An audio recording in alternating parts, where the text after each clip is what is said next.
Well,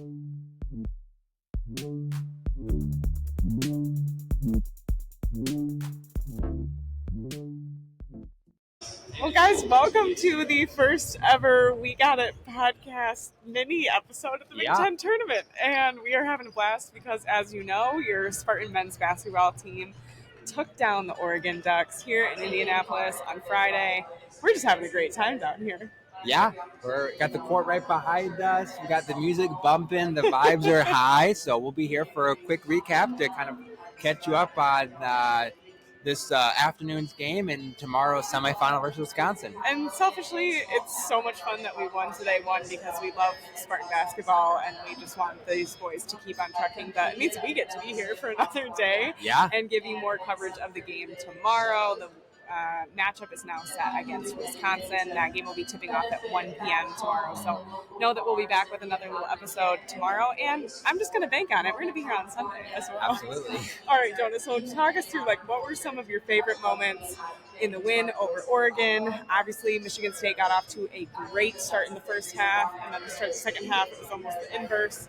There's a lot of things going on in this game. Yeah, I think for me, I was kind of nervous about the start of this game because Oregon had kind of played yesterday, used to this court, kind of used to the routine of playing here in the Big Ten tournament. Michigan State was coming off of really their longest break in quite some time. Yeah. So I kind of expected Michigan State maybe to start off a little rusty and Oregon to get the hot start, but for the Spartans getting off to that 8-0 start, I think was really paramount to really set the tone from the get-go. They were rebounding well. They were pushing the tempo.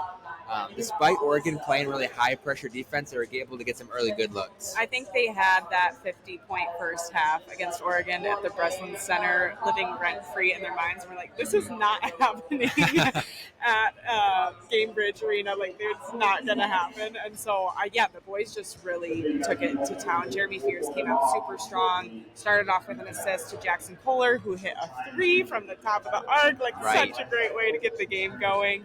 And then it just really continued on for the Spartans. We were able to head into that last 3 minutes before halftime, putting up a 10-point lead heading into the break. And I think that was massive because things started to get a little bit close in that 7 to 3 minute stretch in the first half. And so it was just really encouraging to see the boys get in there, lock it down, take care of business.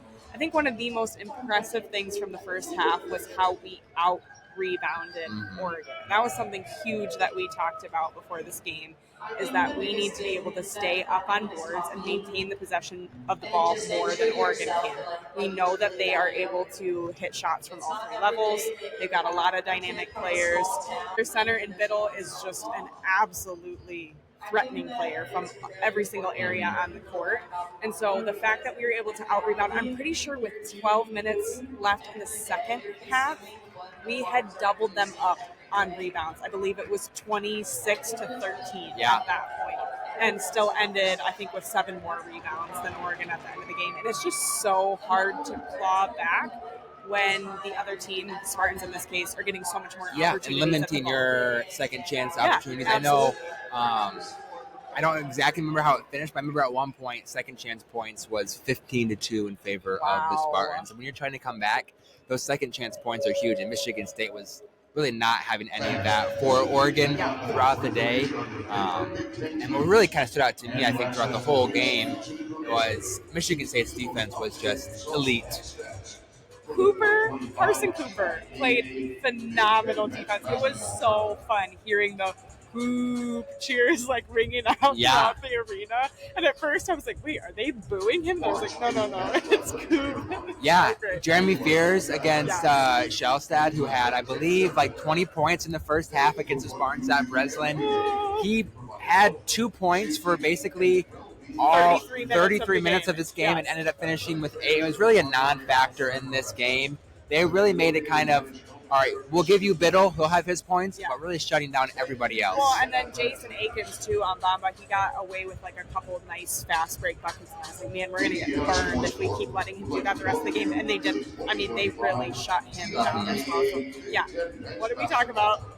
defend, rebound, run. The boys were able to defend, they were able to rebound, and that led them to be able to go on a 15-0 run in the second half, responding to Oregon's 11-2 run to start the second half. Which got that really, game into a 1-point game. Yeah, absolutely. It was a 1-point game. Then we extended the lead, I think, back out to 14 at that point, and then held a lead of at least 7 points through the rest of the game. And honestly, even though Oregon started to get a few more points in the last 5 minutes or so of the game, it just always felt like Spartans had a hand on the reins.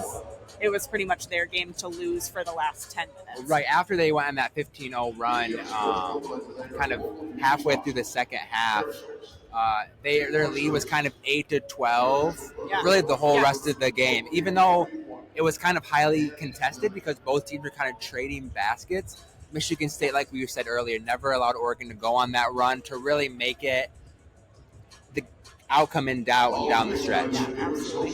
It's really hard, as usual, with any of these games to pick one specific player who absolutely stood out. I think Jaden Akins had huge moments, a couple of big threes, a couple times where he just drove to the hoop and got it done. Jace got hot in the last 10 minutes despite getting absolutely beat black and blue all game. And, man, we're hoping he's okay for tomorrow. I know. I think that's something I want to talk about just briefly is Jace Richardson. And it was obvious from the get-go that Oregon saw Jace drop 29 on their dome last time he played, and they were like, I forgot that was the last Oregon game. And they were like, we're not going to let this happen. And they were denying all the passes from Jace. As soon as he got the ball, they were up in his grill. When he did have the ball and was trying to make things happen, they were having contact on him, making him earn his points at the line. And like you said, he was getting beaten up all night. He got kicked in the neck. He tweaked his ankle. But still, when he got fouled hard. Right. And despite that defensive effort, that it was obvious that Oregon was showing on Jace, he still finished the game leading the Spartans to 17 points. Despite only shooting 1 from 5 in the first half, he really came alive in that second half. He capped off that 15-0 run with a triple and that fadeaway jumper on the baseline. You had a moment after he hit that three, and as he pulled up for that fadeaway jumper, you were like, don't let him get hot. And then he hit it, and you went, you let him get hot. I know, and that's just what that growth from Jace has just been phenomenal. It just seems like he's doing things that not only freshmen don't do, but 99% of players throughout the whole country don't do, and that he's still your leading scorer. He's still making that difference when an opposing team is saying, we're not going to let that happen. We're putting everything we can on you to prevent this from happening. Sounds like Jace is your player of the game.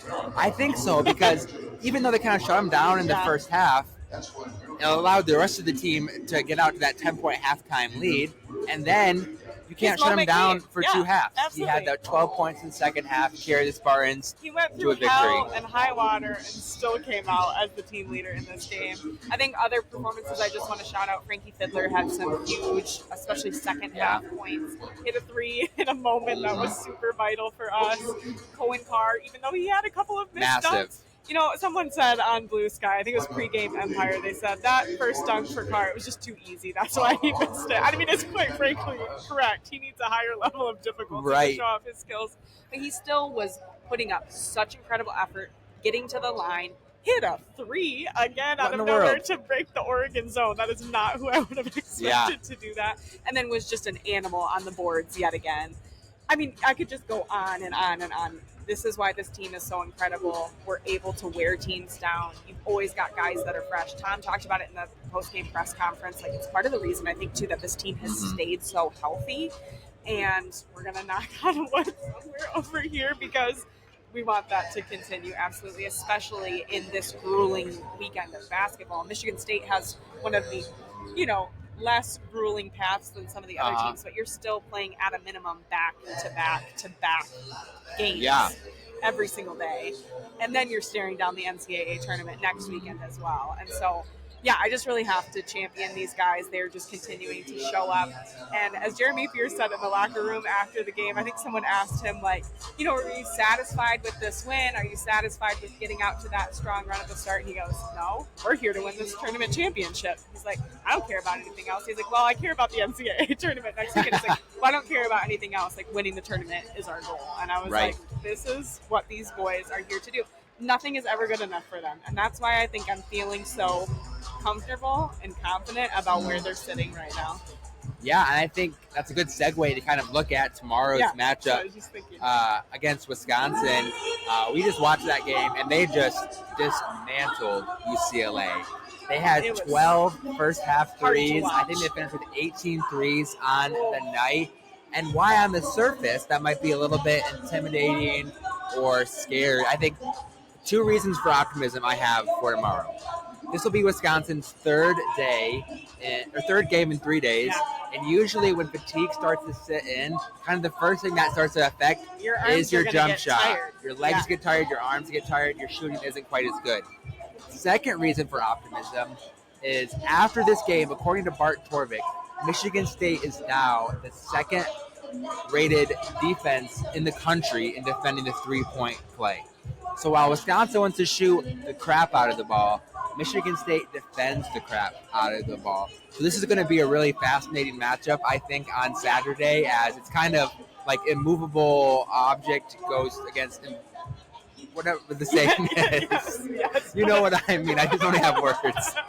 We've spent a long day, but we're having so much fun here. No, but I think that's something that's just so incredible, and I don't think we give enough credit to is that, again, everyone, anytime you watch Michigan State on any major network, all they can talk about is how terrible of a three-point shooting team we are. But who cares if we are consistently holding the teams we play against to a lower three-point percentage than we shoot? It doesn't matter. It doesn't matter at that point. And I think Michigan State is going to be able to put that to the test at a high level tomorrow against a tired Wisconsin team. And here's a little secret. Michigan State shot nearly 50% from three against Oregon. 7 for 16. They're improving. And absolutely. They keep up stuff. Like, watch out. Like, this team, I know, they've been on an 8-game winning streak against 7 ranked opponents, all 8 quad 1 victories.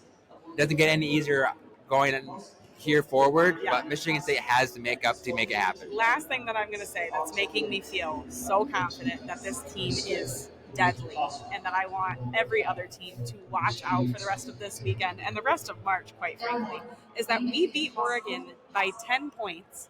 We left 12 points at the charity line. 12 points. Yeah. We were shooting atrociously from the free throw line. And I believe we also had, was it 9 or 12 turnovers today? I mean, a high I think amount it was of close turnovers. to 10 turnovers in the second half alone. Yes, yeah. So I'm pretty sure that number is 12. I had one of those sitting in my mind. So we're able to continue to limit turnovers and actually shoot our free throws, which we know this team is capable of doing. They were shooting the free throw, phenomenally up until the last couple of weeks. If we can lock that in for the rest of this weekend and the rest of March, watch out. Watch out. I'm excited. We're excited. You're excited. You can't tell we're excited. We're excited. Can you? I know this is fun to be a Spartan fan. Hope you guys enjoy this episode. We will be back tomorrow, whether win or the other not so desirable outcome. So we're going to be here We'll with be here with you tomorrow with a win. We're manifesting it right now. Little mini episode coming for you tomorrow. As always, go green. Go white. Go state.